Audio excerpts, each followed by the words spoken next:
Sejam todos muito bem-vindos ao meu canal. Eu sou César Camargo, trazendo as informações mais relevantes do dia para você. E hoje eu trouxe 3 notícias super importantes que é bom a gente compartilhar para que elas não caiam no esquecimento, né? Bom, vamos à primeira. Lula compara Brasil pós-Bolsonaro à faixa de Gaza e diz que será candidato para vencer em 2026. Bom, vencer é uma palavra bem forte, né, Lula? O presidente Lula disse em entrevista ao rapper Mano Brown que se lembra do Brasil pós-governo Bolsonaro quando olha para a faixa de Gaza, palco de um conflito entre Hamas e Israel desde outubro de 2023. Bom, aqui eu acho que o Lula só está sendo sincero, cara, porque o Brasil pós-Bolsonaro é o governo dele, não? É o governo dele mesmo. E do jeito que ele está governando, nós estamos nos encaminhando para se tornar a mais nova faixa de Gaza do mundo. Porque grupo terrorista nós já tem de monte aqui no Brasil, né? Então, para virar uma faixa de Gaza, isso aqui é rapidinho. Porém, não é essa a informação que eu achei mais importante. É que ele tá cravando que vai ser candidato em 2026 para vencer, eu já não digo, né? Para vencer não, mas vai ser candidato em 2026. Então você que estava esperando o Haddad, pode ficar tranquilo. Pode ficar tranquilo que o Lula, mesmo com quase 80 anos, vai concorrer em 2026. Eu só não sei se a saúde dele vai permitir, né? Tanto estresse novamente. Mas vai ser quem? As pesquisas mostram que o Haddad ele perde para Michele Bolsonaro num primeiro turno. E num segundo turno, então, nem se diga. O Haddad está muito mal visto e a esquerda não tem um outro candidato que não seja o Lula. Então, eu acredito que ele vai sim se candidatar, mas ele vai articular para um vice, por motivos de saúde, ele se afastar do cargo e deixar um vice como presidente, né? No caso, ele aparece só para ganhar a eleição, depois sai de cena e o vice dele governa. Eu acredito que esse é o plano da esquerda. Congresso derruba veto de Lula e fundo partidário deve ter acréscimo de 164,8 milhões. Verba para partidos pagarem despesas é estimada em 1,3 bilhão para 2025. Governo vetou o dispositivo que queria corrigir valor pela inflação desde 2016, mas parlamentares retomaram a regra. Isso aqui só mostra o quanto, só corrobora com o vídeo que a Nanda Guardian fez recentemente, dizendo que não tem direita no Brasil. E não tem mesmo, porque quando se trata de aumento de fundo partidário, aumento de regalia, aumento de benefício, todos eles se unem, esquerda, direita, todos eles se unem para votar contra você, pagador de imposto, e eu também, né, incluído no caso. Você que não vive de sugar você que não vive de sugar dinheiro público, você paga e eles mesmos aumentam o próprio salário, aumentam os benefícios. Imagina que beleza!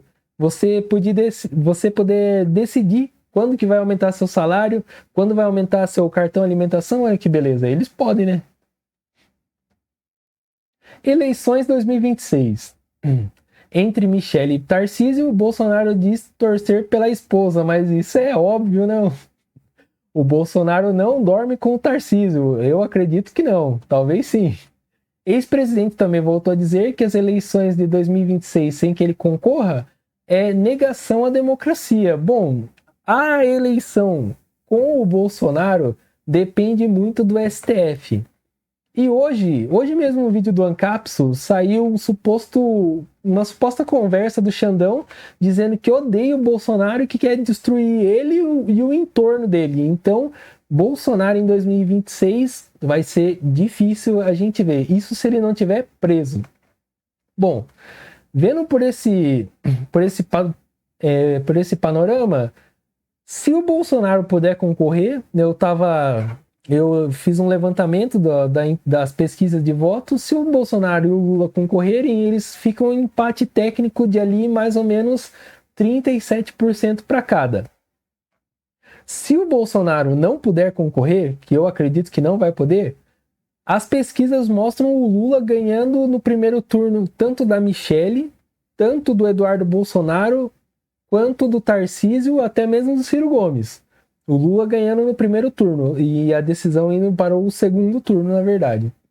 Mas, num eventual cenário onde não tem o Bolsonaro e nem o Lula, a disputa fica um pouco mais acirrada, porque o Haddad, e que esse eu tenho certeza, o Haddad ele é tão mal visto que ele está abaixo dos 18% de intenção de voto. Tanto o Ciro Gomes, quanto a Michelle, quanto o Eduardo Bolsonaro ficam ali entre 20% e 19%.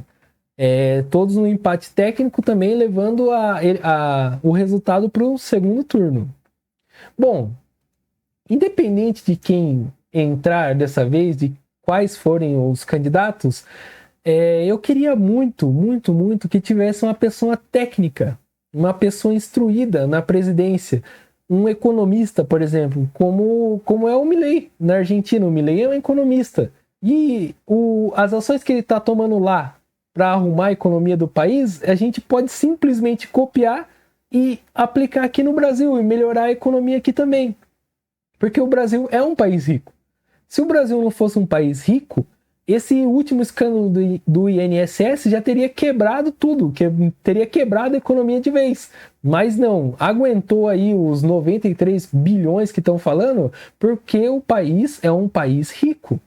É um país que produz muito, é um país muito grande. Só que nós temos dois problemas, que é a falta de controle da economia e a criminalidade. Resolveu a criminalidade? Beleza, já é uma grande pedra ali removida na frente do caminho. Resolveu a economia, o país anda sozinho.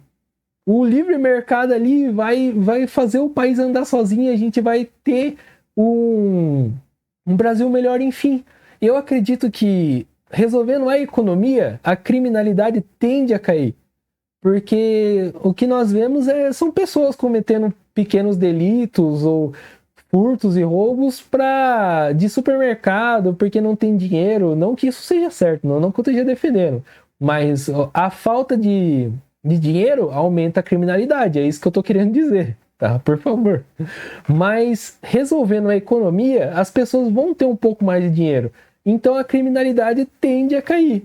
E resolvendo a criminalidade, o país tem tudo para se tornar uma potência, para se tornar uma nação de primeiro mundo. E eu acredito nisso.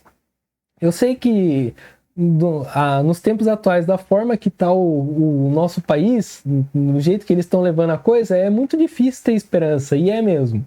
Realmente é mesmo. Mas o que mais a gente pode fazer? Realmente, nós que queremos o melhor pro país não somos a maioria. Nós não somos a maioria, então uma eventual votação para qualquer coisa, nós perdemos em número. Dá até medo de falar isso, né? Mas essa é a verdade. Então, pelo menos, esperança. Vamos manter a esperança, vamos criar uma comunidade ali de pessoas que querem o bem do país, vamos nos aproximar mais, trocar mais ideias e tentar nos fortalecer aos poucos para tentar combater essa máquina que esmaga, né, o trabalhador brasileiro todos os dias. Bem, pessoal, o vídeo foi esse. Se vocês gostaram, deixa um like, por favor, e se inscreve no canal. Isso ajuda muito. E você que ficou até o final, muito obrigado. Se você tem uma sugestão ou quer acrescentar alguma coisa aí no que eu disse, deixe nos comentários. Isso aí ajuda bastante o engajamento também.